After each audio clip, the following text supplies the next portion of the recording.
nuestras redes sociales.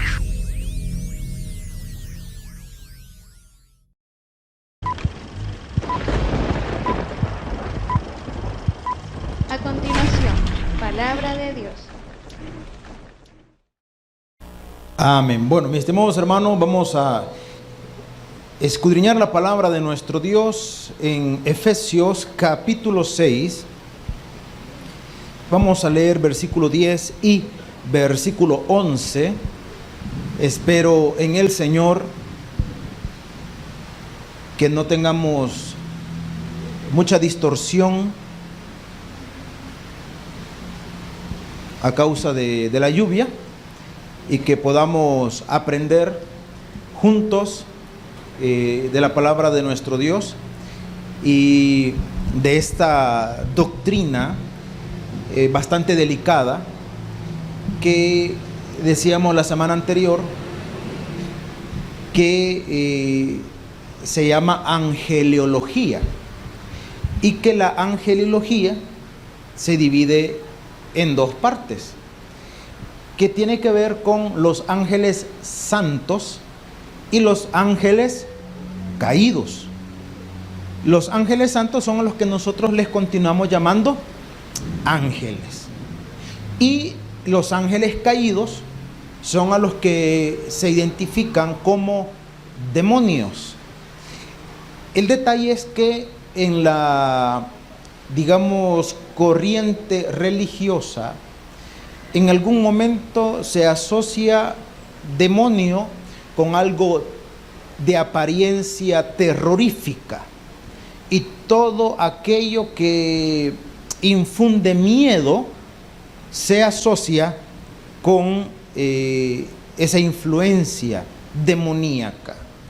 El detalle es que a Satanás y sus demonios no les interesa generar miedo. No ganan nada con generarle a usted miedo. Es todo lo contrario. Si lo que ellos pretenden es que poder ser, digámoslo, fascinantes, atractivos, llamativos. Ese es el propósito. Que así como en el huerto de Edén, pueda cautivar nuestros sentidos. En el huerto de Edén no solamente cautivó el sentido de la audición, sino de la vista también, y el de alguna forma del tacto o del gusto, ¿verdad? A través del ofrecimiento de un fruto que representaba la desobediencia. Ahora bien, la Escritura nos dice lo siguiente, y si ya encontró Efesios capítulo 6, versículo 10, nos ponemos en pie para darle lectura a la palabra de nuestro Dios. Dice la palabra del Señor, Efesios capítulo 6, versículo 10 y 11. ¿Lo tenemos? Muy bien, entonces lo leemos juntos y dice de la siguiente manera: por lo demás, hermanos míos, fortaleceos en el Señor y en el poder de su fuerza. Vestíos de toda la armadura de Dios para que podáis estar firmes contra las acechanzas del diablo. Hasta allí y oramos. Padre y buen Dios, en esta noche háblanos al corazón a través de tu palabra, instrúyenos, fortalécenos, Padre eterno, te lo suplicamos, Señor, en el nombre de Jesús. Amén y amén. Podemos tomar nuestros asientos, mis estimados hermanos. Tenemos que entender, hacíamos referencia el día domingo, para los que vinieron a los cultos de la mañana, que en algunas corrientes religiosas se concibe la idea de dos divinidades, una divinidad buena y una divinidad mala, y que es necesario tanto la una como la otra para que exista un equilibrio en el universo, plantean ellos. Ahora, ese no es un concepto para nada cristiano, ni mucho menos bíblico. En la Biblia, hermanos, se reconoce una tan sola divinidad con todo el poder y toda la autoridad, y ese es nuestro Dios. Cuando se habla de el diablo, en primer lugar tiene que ver que no es un nombre propio, está con minúscula, es una referencia. ¿Qué significa embustero o engañador? Eso significa la palabra diablo, embustero o engañador. Ahora, hablar de ese mundo espiritual es bien tremendo, porque mientras que muchos le dan un sobrevalor Hermano, habemos algunos otros que no le damos mayor importancia, decíamos la semana anterior, porque para qué darle tanta relevancia a alguien que ya está derrotado. Mejor exaltemos al que es digno de ser exaltado, que es nuestro Dios. Pero es importante poder identificar, como la Escritura le menciona, las que dice, las acechanzas. Ahora, en la Biblia se hacen diferentes comparaciones. La Escritura dice: resistid al diablo y huirá de vosotros. Y que el diablo anda como león, como, no que sea, como león rugiente buscando a quién devorar. Y esa expresión es interesante porque cuando se ve la forma como estos animales cazan, es bien interesante, porque regresamos al punto de que al enemigo no le interesa asustarnos. Si el león, cuando tiene hambre y quiere cazar, la león o la leona, que realmente la que caza es la leona, ¿verdad? Se levantase, hermano, y comenzara a rugir, pues todas sus posibles presas, ¿qué cree que harían? Saldrían huyendo, hermano. Saldrían huyendo. Si la estrategia de caza es bien interesante, como Dios ha dotado a estos animalitos para desarrollar algo con tanta astucia, con tanta habilidad. Una de las primeras cosas es que estos animalitos siempre cazan en contraposición del viento, porque como los animales tienen un sentido del olfato muy desarrollado, si el viento va para allá y allá está la presa, el león no va a ir en esta dirección porque el animalito va a percibir el aroma de su depredador. Entonces, ¿qué hace el animal? Si es posible, se va a darle la gran vuelta, o simple y sencillamente se da por vencido y dice: no, con este, aquí es por gusto, este no lo voy a agarrar. Él caza en contra del viento, para que su posible presa no lo descubra, y se va acercando sigilosamente, lo más sutil posible, porque la estrategia es que de un solo salto él caiga sobre su presa. Esa es la estrategia. Los grandes felinos no es como algunas veces uno lo estima, ¿verdad? Que salen corriendo detrás de la presa. Los felinos más pequeños son los que hacen eso, los grandes no. Si la presa, hermano, se percató y huyó, no crea que van a andar corriendo detrás de todos, a menos que sea una manada. Ahí sí. Pero la estrategia es ser lo más sutil posible. Entonces, en la Escritura, cuando se habla del enemigo, no se trata de que el enemigo sea sumamente escandaloso. Es sutil. No gana nada con meterle a usted miedo. No gana nada con eso. No sé si les contaba esta experiencia el miércoles anterior, pero una persona que tuvo un percance en su casa, por cierto, producto de la delincuencia, fue a parar al hospital.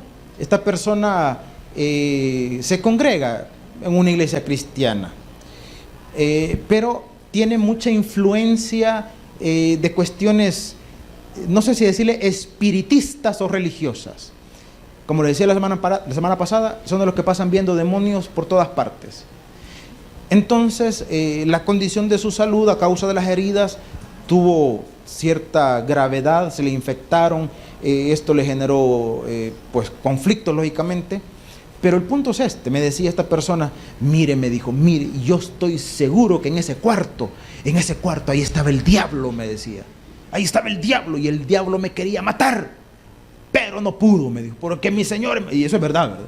Mi Dios es más fuerte, sí es cierto, pero el diablo me quería matar. Y cuando me contaba eso, para no contradecirlo y llegar al punto de la controversia, no le dije nada, pero mi pregunta era: ¿qué gana el diablo con matarlo? ¿Qué ganaba el diablo con matarlo? No ganaba absolutamente nada. En algunos casos, y no voy a hablar, no digo yo el caso de él, en algunos casos al enemigo le favorece que algunos sigan vivos y no muertos, hermano. Le favorece que algunos sigan vivos. Porque en la Escritura, cuando se describe a Satanás, se va a dar cuenta usted que no se describe como una bestia horripilante, como lo pintaba la mitología, con cachos, gran tenedor, pata de gallina y una de cabra. Esas son representaciones. Y a veces es, no sé si decirle risible o, digamos, en alguna forma inducen a la confusión cuando los que se llaman o los que dicen que promueven el satanismo toman ciertas representaciones. Por ejemplo, la cabeza de cabra es una representación satánica. La estrella de 5 picos es una representación satánica, pero siempre se asocia a los cultos o a los digamos aspectos oscuros, espiritistas. ¿Alguna vez se ha puesto a pensar? Porque también creo que un domingo hace un par de meses, si no fue el año pasado, no recuerdo, le citaba una experiencia, un caso que sucedió en México y que alguien decidió escribir, no sé si es un simple reportaje o lo hizo un libro, no sé, pero el título era interesante porque el título era Cuando Dios y el diablo se repartieron los colores. Porque le iba a decir, ¿alguna vez se ha imaginado usted un lugar de influencia satánica pintado de un blanco puro? Yo le pregunto, ¿y por qué no? Porque nosotros asociamos el blanco con la pureza. ¿Cómo se imagina el color del diablo, hermano? Y ahí no podemos descartar la influencia tradicionalista religiosa. No lo podemos descartar. Pues resulta,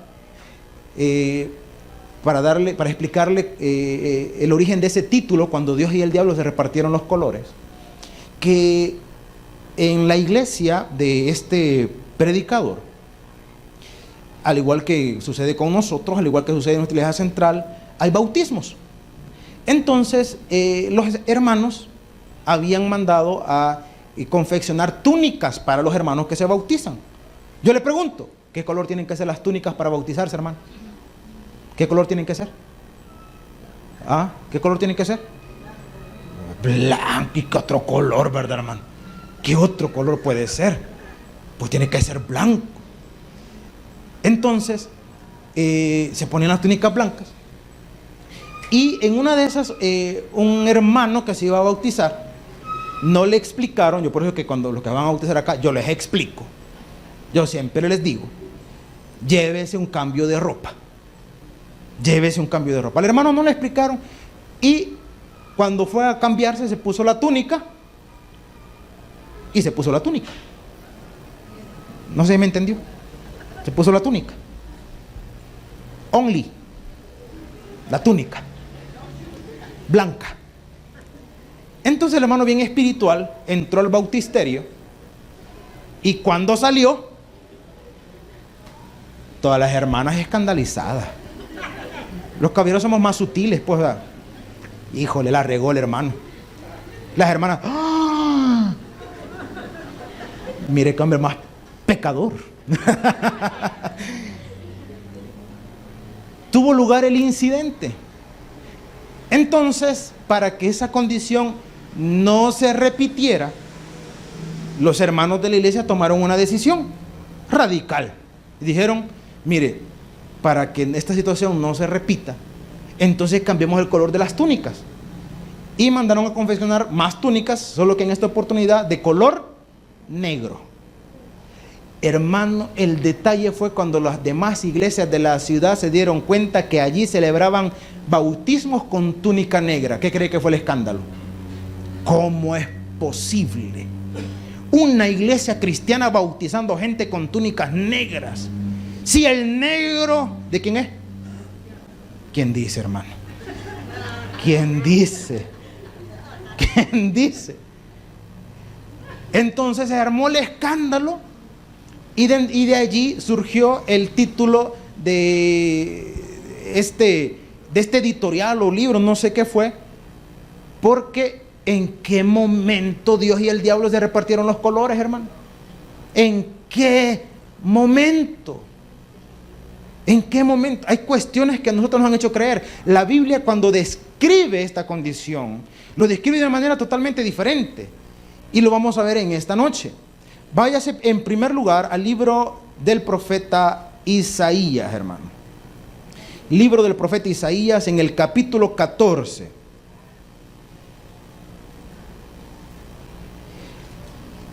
Y váyase hasta el versículo 11. Ahora, le explico brevemente el contexto. El contexto es una referencia al rey de Babilonia. Ahora, antes de que simple y sencillamente se quede con el rey de Babilonia, yo le voy a hacer una pregunta. Babilonia en sí, Babilonia, lógicamente hablamos de su, digamos, de su rey, que en este caso fue la descendencia o la simiente, por decirlo de esa manera, la línea de Nabucodonosor, que no es el único, que también Nabopolassar y el papá de Nabucodonosor, que se me olvidó el nombre en este momento, fueron los que reinaron en el tiempo cuando se llevaron a Israel a ser esclavizados en Babilonia. La cuestión es esta: Babilonia fue, escuche bien la pregunta, ¿Babilonia fue instrumento de Dios, sí o no? ¿Babilonia fue instrumento de Dios, sí o no? Los veo indecisos. ¿Fue Babilonia instrumento de Dios? Y la respuesta es sí. Babilonia fue instrumento de Dios, hermano. De eso que no le quede duda. Otra pregunta: ¿Nabucodonosor reconoció la grandeza de Dios, sí o no? Sí, hermano.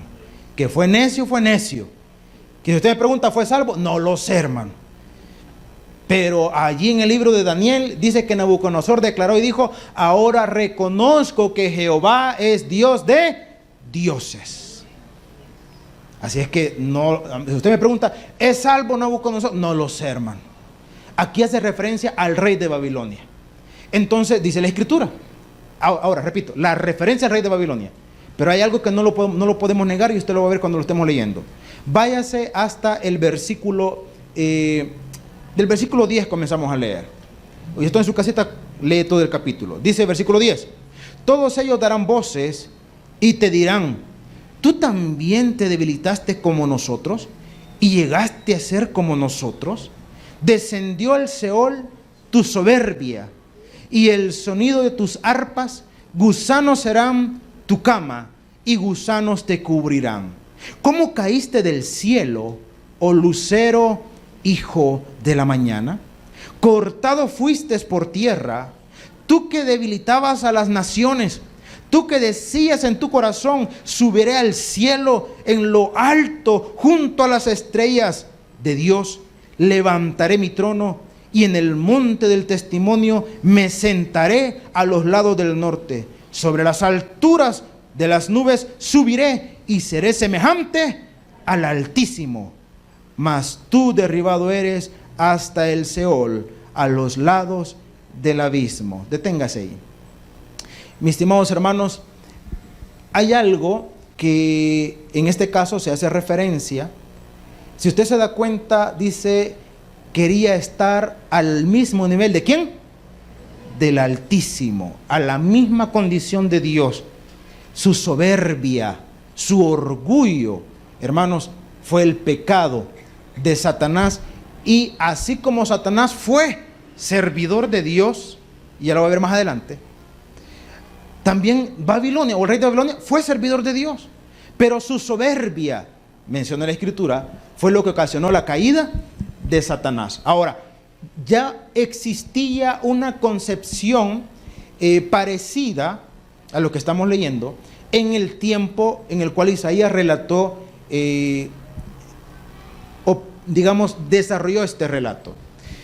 Y es que se creía que las estrellas eran como dioses, y que los dioses peleaban entre sí para tener el señorío. Entonces, cuando uno de los dioses era derrotado, inmediatamente era derribado. Entonces, esa era la concepción que ya existía, y de ahí se toma para ejemplificar, hermano, lo que fue la caída de Satanás.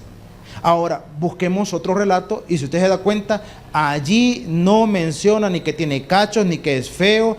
Todo lo contrario, dice: caíste del cielo, oh lucero, hijo de, exacto, no voy a pensar otra cosa, ¿verdad? Sí, porque hay hermanos que cuando se enojan, hijo de la mañana le dicen al otro, ¿verdad? Por si acaso. Entonces, la descripción, hermano, no hace referencia a una condición fea.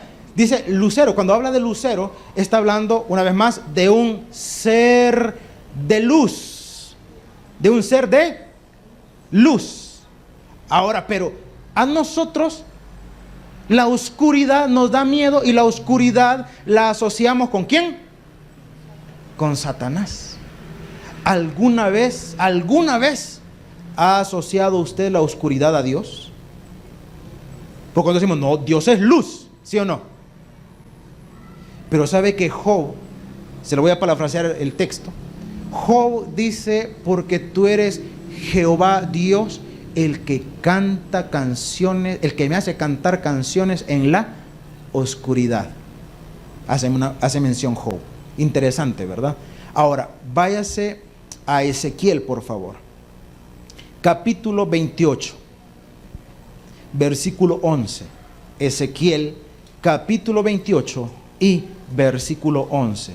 Vea esta otra descripción. Ahora, una vez más, para que usted pueda tener un contexto más amplio, usted en su casita lee desde el capítulo 26 y es una referencia contra el rey de Tiro. Una referencia contra el rey de Tiro. Y usted dice, ¿y por qué hace referencia allá al rey de Babilonia? ¿Por qué hace referencia acá al rey de Tiro? Porque tanto el uno como el otro fueron instrumentos de Dios. Fueron instrumentos. Ahora usted dirá, ¿qué tipo de instrumentos? Instrumentos de juicio para su pueblo. Instrumentos que Dios utilizó para cumplir propósitos. Estaban al servicio de Dios. Pero, ¿por qué los compara con Satanás? Eso es lo que vamos a entender con el relato. Dice, versículo 11. ¿Lo tenemos, hermano? Ezequiel capítulo 28, versículo 11. ¿Lo tenemos? Ahora, dice la escritura, vino a mí palabra de Jehová diciendo, hijo de hombre, o sea, Dios le habla a Ezequiel y le dice, levanta endecha sobre el rey de Tiro. En otras palabras, mira, hagamos funeral por él. Aquí se cumple literalmente lo que muchos andan diciendo por este tiempo. Ya estaba muerto, pero no le habían avisado todavía. Es cierto, hermano. Mire lo que dice ahí. Mire lo que dice. Levanta endecha sobre el rey de Tiro y dile, así ha dicho Jehová el Señor. Pregunta, ¿se le puede decir a alguien que ya está muerto, hermano? ¿Se le puede hablar a alguien que ya está muerto? O sea, me refiero, puede interactuar, porque muchos le dicen un montón de cosas ya al que estaba muerto, ¿verdad? Primero, porque te fuiste. Si el muerto le contestara, le dijera, yo no me quería ir. Entonces, está hablando de esa interacción. Dice la Escritura, sigamos leyendo, versículo 12, segunda parte. Así ha dicho Jehová el Señor. Tú eras el sello, a ver, léalo. Tú eras el sello de la perfección, lleno de sabiduría y acabado. Hermano, deténgase ahí. Si no fuera por el estudio que estamos desarrollando en este momento, usted creería que está describiendo a Satanás. Usted creería. Si usted le dice a otro creyente que no escudriña la palabra y usted le dice, viera qué hermoso es Satanás, ¿cómo cree que se le va a quedar viendo a usted? ¿Y a qué iglesia vas? Le va a decir, ¿verdad? Dice la Escritura. Una vez más, versículo 12, tercera parte. Dice, tú eras el sello de la perfección, lleno de sabiduría y acabado de hermosura. En Edén, deténgase ahí, aparte de Adán y Eva, ¿quién más estaba en Edén, hermano? ¿Verdad? Ya tiene usted su conclusión. En Edén, en el huerto de Dios estuviste, de toda piedra preciosa era tu vestidura, de cornerina, topacio, jaspe, crisólito, berilio, ónice, de zafiro, de carbunclo, de esmeralda y oro. Los primeros de tus tamboriles y flautas estuvieron preparados para ti en el día de tu creación. Si queremos extraer una enseñanza, Satanás es un ser creado. Antes de la creación, hermanos, de los cielos, bueno, perdón, la primera creación tiene que ver con la creación de los cielos y la creación de los cielos. O sea, si dijéramos, mire, ¿cuál fue la primera creación? La creación celestial, la creación de los cielos. Entonces, dice la Escritura, versículo 14. Si usted recuerda, el miércoles pasado hablábamos de las diferentes jerarquías y tipos de ángeles. Tú, ¿cómo le dijo? Querubín grande. Entonces, deténgase ahí. Si los demonios y Satanás mismo es un ángel, entonces, ¿qué categoría de ángel sería Satanás? ¿Sería un? Ya ve que no siempre que le digan querubín a uno es piropo, hermano. Ay, mi querubín, ¿verdad? Tenga cuidado. Los querubines están en la más alta categoría o en la más alta jerarquía de la creación angelical. Se dice que los querubines, hermano, son los que resguardan el trono de Dios. Ahora, si usted quiere tener otra referencia más espectacular o descripción de los querubines, usted tendría que leer, por ejemplo, Ezequiel en sus primeros capítulos, que muchos dicen que allí lo que se manifiesta, dicen los que tergiversan la Escritura, son los platillos voladores. Porque dicen y que el profeta vio ruedas sobre ruedas y que vio, hermano, como un fulgor, ¿verdad? Un brillo, y que se movían de un lado para otro y que tenían diferentes caras. Está describiendo la gloria de Dios, y los que aparecen ahí, los seres con 6 alas que aparecen allí, que describen allí, está hablando de los querubines. Ahora, ¿y de qué está hablando? Para algunos estoy hablando en chino, hermano, que nunca han leído Ezequiel, ¿verdad? Tiene que leerlo. Entonces dice la Escritura. Ahora, explicando un poquito el versículo 13. Hermano, ya vio cómo lo describió. ¿Quién de las hermanas no quisiera tener un trajecito con la descripción que ahí aparece? Pregunto yo.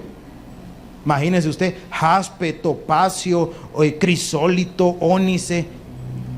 Y usted dirá, ¿y qué es ese chunche? Piedras preciosas, hermano. Algo que está en una categoría por encima del oro, porque usted se da cuenta aquí, el que aparece en último lugar, ¿quién es? El oro, hermano. O sea que dentro de todo lo que vestía, lo demás baja categoría, ¿cuál era? El oro. No el oro, el oro. Hermano, digo que no van a salir una doctrina. El pastor dijo que Satanás tenía un loro. No, hermano, el oro, por si acaso. ¿Verdad? Me van a salir viendo otra cosa. Hermanos, ahora, ¿cómo la tradición y la mitología, cómo describe a Satanás? Horripilante, horrendo, bestial. Hermano, se le manifiesta y se muere del susto. Ahora, ¿quién nos ha metido esa idea? La tradición, la mitología. ¿Qué describe la Biblia? Una condición totalmente distinta. Entonces significa, hermano, que cuando la próxima vez que usted quiera asociar, hermano, la influencia, ojo, la influencia del enemigo, no lo asocie con cosas feas. Muchas veces son cosas tan sutiles, tan llamativas, tan atractivas, que tienen una finalidad.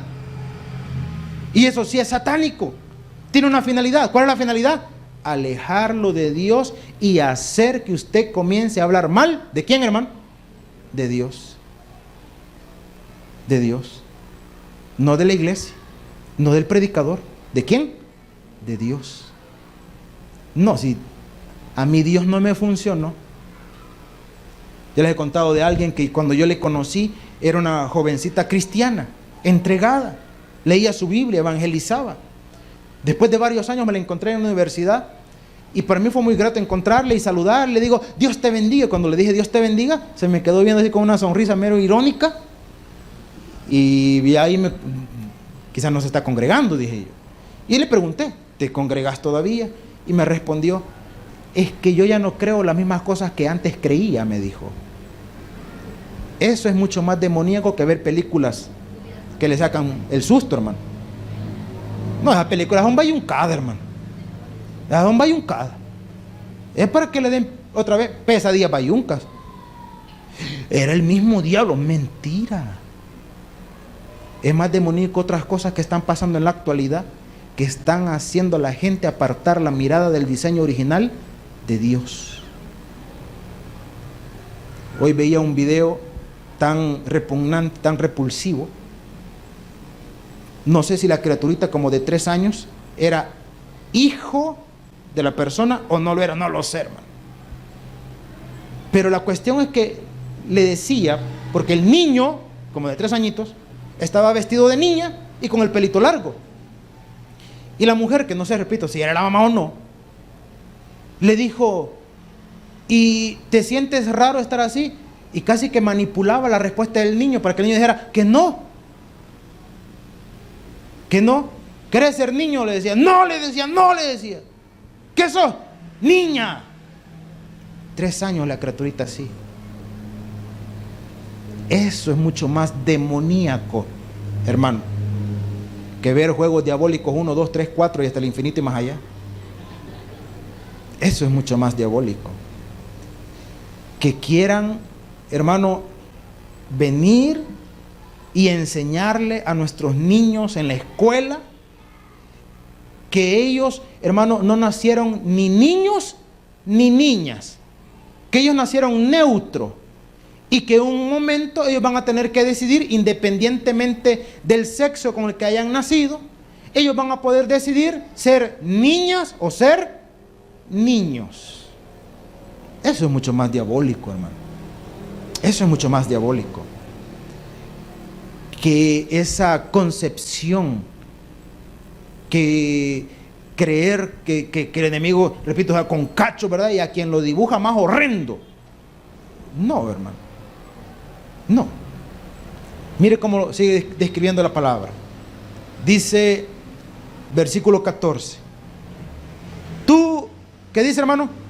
Querubín grande, protector, yo te puse en el santo monte de Dios. Allí estuviste, en medio de las piedras de fuego te paseabas. Perfecto eras en todos tus caminos desde el día que fuiste creado hasta que se halló en ti, ¿qué dice? Maldad. Ahí está el detalle. Dice, creado con hermosura, con perfección. ¿Cuál fue el pecado? Quererse poner a la altura y al mismo nivel de Dios. Ese fue el problema. Si nosotros dijéramos, mire, ¿cuál fue el primer pecado? El primer pecado, ¿cuál fue? La altivez. ¿Cuál fue el primer pecado? La altivez. No, vamos a personificar. Yo tan hermoso, tan perfecto, y que solo Él se lleve toda la gloria, no es justo. Si yo soy tan hermoso y tan perfecto como Dios, entonces yo también merezco la gloria, la alabanza. Yo tengo que estar a la misma altura ¿de quién? De Dios. Eso ocasionó la caída de Satanás. Diferente que preguntarnos, ¿cuál fue el primer pecado, hermanos, de la raza humana? ¿Cuál fue? La desobediencia. Pero el primer pecado, ¿cuál fue? La altivez, el orgullo. Pero se ha fijado que son pecados con los que no nos gusta asociar el término satánico. Usted es orgulloso de un gran satánico. ¡Oh! ¿Cómo? Ah, no, pero lo ve en una esquina por allá el hermano jugando cartas allá cerca de este lugar turístico del Calvario, ¿verdad? Y Sagrado Corazón y todo eso, donde venden unas culebras disecadas y todo eso. Ah, no, eso es satánico, hermano. Vámonos a la escritura. La altivez y la desobediencia. Pecados en los que estuvo directamente involucrado. ¿Quién? Satanás. Satanás. Entonces, hermano, asociamos, o mejor dicho, concebimos la idea religiosa de un ser horrendo, repulsivo, que tiene como objetivo asustarle, meterle miedo. La respuesta es no. No. Cuando la palabra nos enseña, cuando en Efesios la palabra dice, hermano, que nos resguardemos y que usemos la armadura de Dios. Ya la próxima semana vamos a llegar a las partes de la armadura y se va a dar cuenta el por qué, hermano, lo describe de esa manera. ¿Por qué dice que tenemos una batalla, hermano? Porque no tenemos una lucha, dice la palabra. Esa expresión, no tenemos una lucha contra carne ni sangre, hace referencia a una batalla cuerpo a cuerpo. Porque hay alguien interesado en que usted aparte la mirada ¿de quién? De Dios. Que usted reniegue de Dios. Que usted piense que Dios no funciona, que es un fraude, que no es verdad, que Dios no perdona, que Dios no es bueno, que no mandó a su Hijo a morir por usted, que es falso la salvación, que no existe el cielo, que no existe el infierno, que el cielo y el infierno es en la tierra y que todo usted aquí lo va a pagar y aquí se termina todo. Eso es un discurso extremadamente, ¿qué, hermano?